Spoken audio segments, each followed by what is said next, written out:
दोस्तों आज इस वीडियो में हम लोग कंप्लीट करेंगे प्रैक्टिस सेट 4। जो आप लोग यहाँ पे देखेंगे तो ये 18/1/2019 यानी द्वितीय पाली का ये आप लोग को एग्जाम का है और इसमें हम लोग क्वेश्चन नंबर 1 से कंप्लीट करेंगे। और इससे पहले जो है प्रैक्टिस सेट 1, 2, 3 कंप्लीट हो चुका है, जिसका लिंक आप लोग को डिस्क्रिप्शन में देखने को मिल जाएगा। यह सभी का प्लेलिस्ट बन रहा है। चलिए हम लोग क्वेश्चन नंबर 1 को देखते हैं। यहाँ पे क्वेश्चन नंबर 1 आप लोग देखेंगे तो यहाँ पे क्वेश्चन नंबर 1 में दिया है कि यदि आपके मौलिक अधिकारों को राज्य ने हनन किया है तो ऐसे कौन सा मूल अधिकार है जिसके खिलाफ नागरिक अदालत में अपील कर सकता है। तो ये ऑप्शन नंबर 2 हो जाएगा। ठीक है, यानी ऑप्शन नंबर 2 यानी कि संवैधानिक उपचारों का अधिकार, इसके तहत आप लोग जो है ये ऑप्शन हो जाएगा। अगले क्वेश्चन को हम लोग देखते हैं। जैसे कि अगला जो क्वेश्चन आप लोग देखेंगे लिखा हुआ है क्वेश्चन नंबर 2, जैसे टेबल टेनिस खेल को ओलंपिक खेलों में किस वर्ष की मान्यता दी गई थी। ठीक है, तो यहाँ पे आप लोग देखेंगे क्वेश्चन नंबर 2 का जो है ऑप्शन नंबर जो है 2 हो जाएगा, यानी कि 1988 में मान्यता दी गई थी। अगला जो 3 नंबर क्वेश्चन है लिखा हुआ है कि क्षेत्रफल की दृष्टि से विश्व का 7वां सबसे बड़ा देश कौन सा है।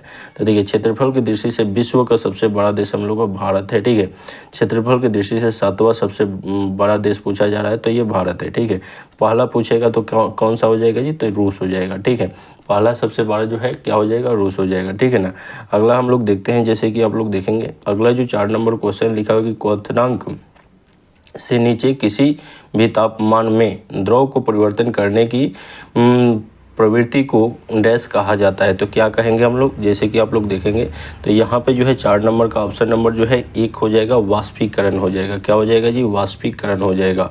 अगला जो 5 नंबर क्वेश्चन है इसमें देखेंगे तो लाहौर कांग्रेस से अधिवेशन के अध्यक्ष कौन थे। ठीक है, तो लाहौर कांग्रेस जो है अधिवेशन के अध्यक्ष जो है जवाहरलाल नेहरू जी थे। ठीक है ना। अगले क्वेश्चन पे हम लोग आते हैं और देखिए अगर आप लोग को इसका PDF चाहिए तो इसका आप लोग को टेलीग्राम से जुड़ जाइएगा, जिसका लिंक डिस्क्रिप्शन में है, या व्हाट्सअप से भी जुड़ जाइएगा, जिसका आप लोग को नंबर दिख जाएगा डिस्क्रिप्शन में। ठीक है, तो इसका कंप्लीट आप लोग को PDF में मिल जाएगा। आगे हम लोग देखेंगे 6 नंबर जो है लिखा हुआ है कि निम्नलिखित में से किस राज्य की सबसे लंबी तटरेखा है। ठीक है, तो ये आप लोग देखेंगे तो ऑप्शन नंबर 2 हो जाएगा, जिसकी आप लोग देखेंगे गुजरात, जिसकी तटरेखा सबसे ज़्यादा है। ठीक है, यानी 6 नंबर का ऑप्शन नंबर 2 हो जाएगा। अगला 7 नंबर क्वेश्चन है निम्नलिखित में से किसने माउंट आबू जैन मंदिर का निर्माण करवाया।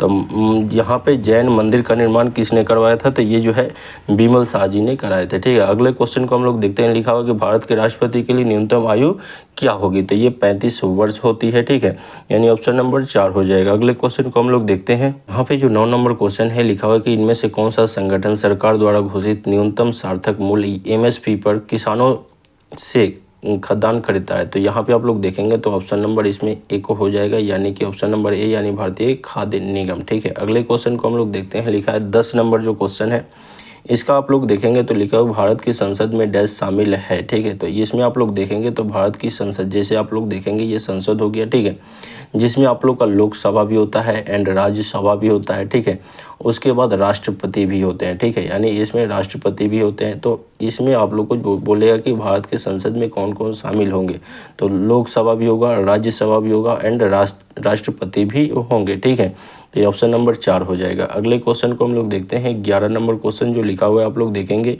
तो 11 नंबर जो क्वेश्चन है लिखा हुआ है कि भारत में दिल्ली उच्च न्यायालय की स्थापना कब की गई थी। ठीक है, तो ये जो 11 नंबर है इसका आंसर हो जाएगा ऑप्शन नंबर 3 यानी कि 1966 में। ठीक है, अगला जो 12 नंबर है 2003 की वित्तीय जिम्मेदारी और बजट प्रबंधन कानून डैश के बारे में है। ठीक है, तो ये आप लोग देखेंगे तो ये किसके बारे में है, तो ये वित्तीय सुधार और व्यय नीति के बारे में है। ठीक है, अगले क्वेश्चन को हम लोग देखते हैं। जैसे कि 13 नंबर जो क्वेश्चन आप लोग को दिया गया है लिखा हुआ है कि 2011 की जनगणना के अनुसार हमारे देश की लिंगानुपात डैश है। ठीक है, तो 2011 के जनगणना के अनुसार जो है ऑप्शन नंबर 2 हो जाएगा, यानी कि 1000 पुरुषों पे 933 महिलाएं। ठीक है, 1000 पुरुषों में से 933 महिलाएं। ठीक है, अगले जो क्वेश्चन आप लोग देखेंगे लिखा हुआ है यहाँ पे 14 नंबर लिखा हुआ है कि एक inquiry into the nature and causes of the wealth of nation पुस्तक किसने लिखी थी। ठीक है, तो इसमें आप लोग देखेंगे तो यहाँ पे जो है 14 नंबर का आंसर हो जाएगा ऑप्शन नंबर 2 यानी कि एडम स्मिथ लिखे थे। अगले क्वेश्चन को हम लोग देखते हैं। 15 नंबर जो क्वेश्चन लिखा हुआ कि जिस दर पर RBI वाणिज्य बैंक को ऋण प्रदान करता है उसे बदल कर यह धन को जो है प्रभावित कर सकता है, इस दर को क्या कहा जाएगा? तो इसको बताना है। तो इसमें जो है आप लोग को जो है ऑप्शन नंबर 3 हो जाएगा, जैसे कि इसमें आप लोग देखेंगे बैंक दर हो जाएगा। ठीक है, अगले क्वेश्चन को हम लोग देखते हैं। अगला क्वेश्चन जो 16 नंबर क्वेश्चन आप लोग को दिख रहा है यहाँ पे, इसको हम लोग देखते हैं। लिखा हुआ कि चेचक का टीका किसके विकसित किया जाता है, यानी किसने विकसित किया, ठीक है, यानी किया था। तो चेचक का टीका जो है किसने विकसित किया था, तो इसमें आप लोग देखेंगे तो एडवर्ड जेनर, ठीक है, यानी ऑप्शन नंबर 4 हो जाएगा। अगला जो क्वेश्चन है 17 नंबर, लिखा हो कि पाक जलद मरु मध्य श्रीलंका को डैश से अलग करता है। तो यहाँ पे जो है जैसे आप लोग देखेंगे तो ये भारत हो जाएगा। ठीक है, अगला जो आप लोग देखेंगे 18 नंबर, इनमें से किसने 1944 में गांधीवादी योजना का गठन किया था। तो इसमें आप लोग देखेंगे 18 का जो आंसर हो जाएगा ऑप्शन नंबर 4 हो जाएगा, यानी श्री नारायण अग्रवाल जी किए थे। ठीक है, अगले क्वेश्चन को हम लोग देखते हैं। 19 नंबर लिखा है कि 2011 की जनगणना के अनुसार भारत का साक्षरता दर क्या था। ठीक है, तो 2011 की जनगणना के अनुसार भारत का साक्षरता दर जो था 74% था। अगले क्वेश्चन को हम लोग देखते हैं। 20 नंबर, निम्नलिखित में से कौन सा खेल का प्रकार लिब्रो शब्द से जुड़ा हुआ है। तो यहाँ पे आप लोग देखेंगे 20 नंबर इसका हो जाएगा वॉलीबॉल। क्या हो जाएगा जी? वॉलीबॉल। अगले क्वेश्चन को हम लोग देखते हैं। लिखा हुआ है कि 21 नंबर, प्रोजेक्ट टाइगर्स वर्ष में शुरू हुआ। ठीक है, तो कब शुरू हुआ था 21 नंबर? तो यहाँ पे 1973 ईस्वी में शुरू हुआ था। अगला क्वेश्चन 22 नंबर है, बंगाल का विभाजन कब हुआ? तो ये 1905 ईस्वी में हुआ था बंगाल का विभाजन। 23 नंबर क्वेश्चन है कि परमाणु संरचना का काम करने के लिए 2022 में किसको नोबेल पुरस्कार से सम्मानित किया गया? तो इसमें आप लोग देखेंगे किसको नोबेल पुरस्कार से सम्मानित किया गया था जी? तो ये नील्स बोहर को, ठीक है, बोहर को सम्मानित किया था। अगले क्वेश्चन को हम लोग देखते हैं। अगला जो क्वेश्चन है आप लोग देखेंगे यहाँ पे 24 नंबर जो क्वेश्चन आप लोग देख पाएंगे, लिखा हुआ है 24 नंबर क्वेश्चन में कि भारत द्वारा प्रेषित पहला सक्रिय उपग्रह कौन सा है। ठीक है, तो पहला सक्रिय उपग्रह पूछा जा रहा है। ठीक है, 24 नंबर, तो इसमें आप लोग देखेंगे तो ये आर्यभट्ट हो जाएगा। ठीक है, अगला क्वेश्चन हम लोग देखते हैं। लिखा हुआ है कि निम्नलिखित में से कौन सा मस्कुलोस्केलेटल यानी RER सतह से जुड़ा हुआ है। ठीक है, तो ये जो है 25 है, इसका जो हो जाएगा राइबोसोम। ठीक है, क्या हो जाएगा जी? राइबोसोम हो जाएगा। अगले क्वेश्चन को हम लोग देखते हैं। यहाँ पे 26 नंबर, इनमें से किसने सविनय अवज्ञा आंदोलन तमिलनाडु से आयोजित किया गया था? तो इसमें आप लोग देखेंगे 26, इसका ऑप्शन नंबर 1 हो जाएगा सी राजगोपालचारी। ठीक है, यानी 26 का जो है ऑप्शन नंबर 1 हो जाएगा। अगला जो है 27 नंबर, लिखा हुआ कि किस देश को उगते सूरज की भूमि के रूप में जाना जाता है? तो ये जापान हो जाएगा। ठीक है, अगला क्वेश्चन हम लोग देखते हैं। 28 नंबर जो क्वेश्चन है, भारत की सीमा इनमें से किस देश से मतलब जुड़ी है? तो ये अफगानिस्तान से जुड़ी हुई है। अगला क्वेश्चन है 29 नंबर, आपातकालीन घोषणा शब्द किस आपातकाल की स्थिति में दर्शाया गया? तो ये आपको राष्ट्रीय आपात हो जाएगा। ठीक है, क्या हो जाएगा जी? तो ये आप लोग का जो है राष्ट्रीय आपात। ठीक है, और ये जो है आप लोग को जो है राष्ट्रीय आपात जो है जैसे 356 में आता है। और अगला जो हम लोग देखेंगे, जैसे कि आप लोग देखेंगे यहाँ पे 30 नंबर लिखा है कि बुद्ध के जीवन की घटना को डैश में कहा जाता है। तो यहाँ पे 30 नंबर जो है, तो यहाँ पे 30 नंबर का आप लोग देखेंगे तो 30 नंबर का जो हो जाएगा यहाँ पे ऑप्शन नंबर 3 हो जाएगा। ठीक है, ऑप्शन नंबर 3 हो जाएगा। अब देखिए यहाँ पे राष्ट्रीय आपात जिसे हम बताए तो 351 होता है। ठीक है, 356 होता है और 360 होता है। ठीक है, तो इसमें राष्ट्रीय आपात, इसमें राजकीय आपात, इसमें वित्तीय आपात लागू होता है। ठीक है, तो इसको आप लोग देख लीजिएगा, बार बार ऐसे क्वेश्चन पूछे जाते हैं। अगला जो 31 नंबर क्वेश्चन है, लिखा हुआ है कि तारों में प्लाज्मा चरण के गठन के कारण है। तो यहाँ पे आप लोग देखेंगे 31 का जो है जाएगा ऑप्शन नंबर 2, यानी कि यहाँ पे बहुत अधिक तापमान। ठीक है, यानी बहुत अधिक तापमान तारों में प्लाज्मा चरण के गठन के कारण होता है। ठीक है, अगला क्वेश्चन हम लोग है, लिखा हुआ 32 नंबर की किस अनुच्छेद के तहत सूचना के अधिकार को अपराध के लिए गिरफ्तार किए जाने वाले अपराध के लिए स्पष्टीकरण मिलता है? तो इसमें आप लोग देखेंगे इसका क्या आंसर हो सकता है? तो इसका आप लोग देखेंगे तो आंसर हो जाएगा ऑप्शन नंबर जो है 3, यानी अनुच्छेद 22। ठीक है, यानी जैसे कि आप लोग देखेंगे अपराध से रिलेटेड जो भी आएगा वो ऑप्शन नंबर जैसे कि 3 यानी अनुच्छेद 22 के तहत आता है। ठीक है, अगला जो क्वेश्चन है, लिखा हुआ है कि उज्बेकिस्तान की राजधानी क्या है? ठीक है, तो इसमें आप लोग देखेंगे ताशकंद। ठीक है, ये आप लोग का ऑप्शन नंबर 2 हो जाएगा। अगला जो है 34 नंबर, लिखा हुआ है कि 2018 राष्ट्रमंडल खेलों का खेलों का आधिकारिक शुभंकर था। ठीक है, तो ये कौन होगा? 34 नंबर आप लोग बताएंगे इसका आंसर क्या हो सकता है, तो ये बर्बी हो जाएगा। अगले क्वेश्चन जो 35 है लिखा हुआ कि भारत का पहला परमाणु परीक्षण कोड क्या था। ठीक है, तो इसमें आप लोग देखेंगे पहला परमाणु परीक्षण कोड इसमें पूछा जा रहा है, तो ये आप लोग को हो जाएगा लाफिंग बुद्धा। ठीक है, अगले क्वेश्चन को हम लोग देखते हैं 35 के बाद 36 नंबर क्वेश्चन आप लोग देखेंगे।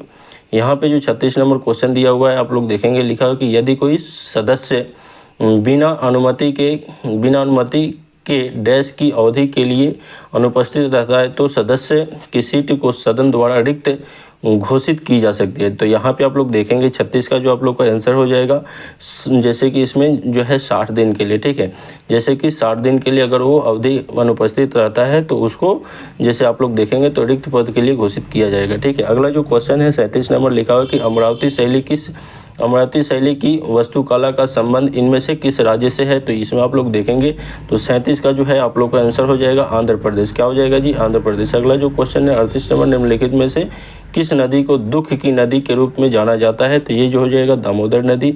अगले क्वेश्चन को हम लोग देखते हैं, लिखा हुआ है यहाँ पे आप लोग देखेंगे 39 नंबर क्वेश्चन।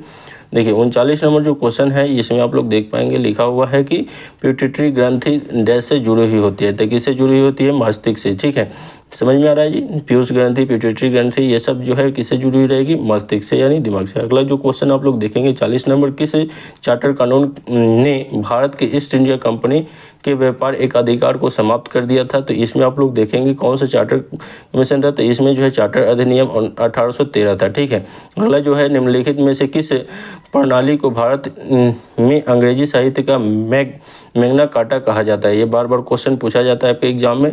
तो चलिए इसका आंसर जो है आप लोग देखेंगे यहाँ पे क्या हो सकता है।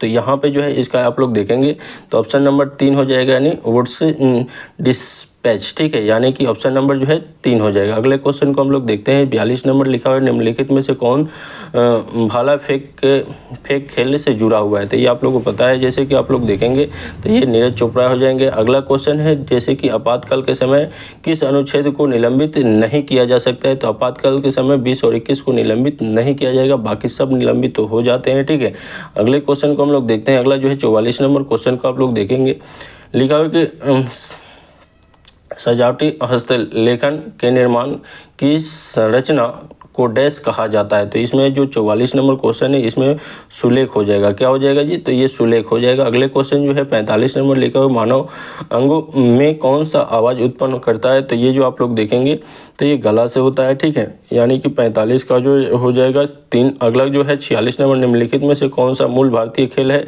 तो मूल भारतीय खेल खो खो है। ठीक है, यानी ऑप्शन नंबर 4 हो जाएगा। अगले क्वेश्चन को हम लोग देखते हैं 47 नंबर जो क्वेश्चन है लिखा हुआ है कि जब कोई वस्तु एक निश्चित ऊंचाई से स्वतंत्र रूप से गिराई जाती है तो उसकी ऊर्जा पर क्या प्रभाव पड़ता है। तो ऑप्शन नंबर इसमें 3 हो जाएगा, यानी कि स्थितिज ऊर्जा घटेगी और गतिज ऊर्जा बढ़ती जाएगी। ठीक है, अगले क्वेश्चन को देखते हैं 48 नंबर जो लिखा हुआ है आप लोग देख पाएंगे, लिखा हुआ है कि एक व्यक्ति जो संसद का सदस्य नहीं है वह किसी भी सदन से संबंधित नहीं है। ठीक है, फिर से एक बार पढ़ देते हैं। एक व्यक्ति जो संसद का सदस्य नहीं है वह किसी भी सदन से संबंधित नहीं है। ऐसे व्यक्ति को डैश की अधिकतम अवधि के लिए भारत के प्रधानमंत्री के रूप में नियुक्त किया जा सकता है। तो हाँ, इसमें आप लोग देखेंगे ऑप्शन नंबर जो है 1 हो जाएगा, 6 महीने या 6 महीने 6 सप्ताह। ठीक है, अगला जो है जैसे देखेंगे आप लोग, अगला जो 49 नंबर क्वेश्चन है, 50 नंबर जो क्वेश्चन आप लोग देखेंगे लिखा हुआ है कि जिम्नास्टिक के जनक के रूप में किसे जाना जाता है। तो इसमें जो है इसका आंसर क्या हो सकता है आप लोग को बताना है। तो देखिए इसका जो आप लोग का आंसर हो जाएगा ऑप्शन नंबर 4 हो जाएगा, फ्रेडरिक लुडविक जॉन हो जाएगा। ठीक है, तो अगला जो 50 नंबर क्वेश्चन आप लोग देखेंगे यहाँ पे जो स्क्रीन पे दिया हुआ है 50 नंबर क्वेश्चन, इसमें आप लोग देखेंगे इसका जो आप लोग को बताना है आंसर, जैसे कि सभी प्रतिनिधियों को भारत सरकार द्वारा प्रयुक्त रूप से प्रशासित निर्वाचन और निर्देश किया जाता है। तो इसमें आप लोग को कमेंट बॉक्स में इसका जवाब देना है कि इसमें क्या आंसर हो सकता है। ठीक है, जैसे कि आप लोग को पर सेट में 50 क्वेश्चन कंप्लीट कराया जा रहा है। जैसे कि आप लोग का जो आरपीएफ का सिलेबस है जिसमें 50 क्वेश्चन जीके जीएस से रहेगा, 35 क्वेश्चन रीजनिंग से रहेगा और 35 क्वेश्चन मैथ से रहेगा। तो पहले हम लोग 50 क्वेश्चन को कंप्लीट कर रहे हैं, उसके बाद जो 35 क्वेश्चन है आप लोग अगर कमेंट में बोलेंगे कि हाँ रीजनिंग और मैथ भी करें तो ये भी आप लोगों को प्रैक्टिस सेट स्टार्ट कर दिया जाएगा। ठीक है, और आप लोग इस चैनल से जुड़ जाइएगा जिससे यहाँ से आप लोग बेहतर रूप से तैयारी कर पाएँ। वीडियो देखने के लिए बहुत बहुत धन्यवाद। मिलते हैं अगले वीडियो में। जय हिंद।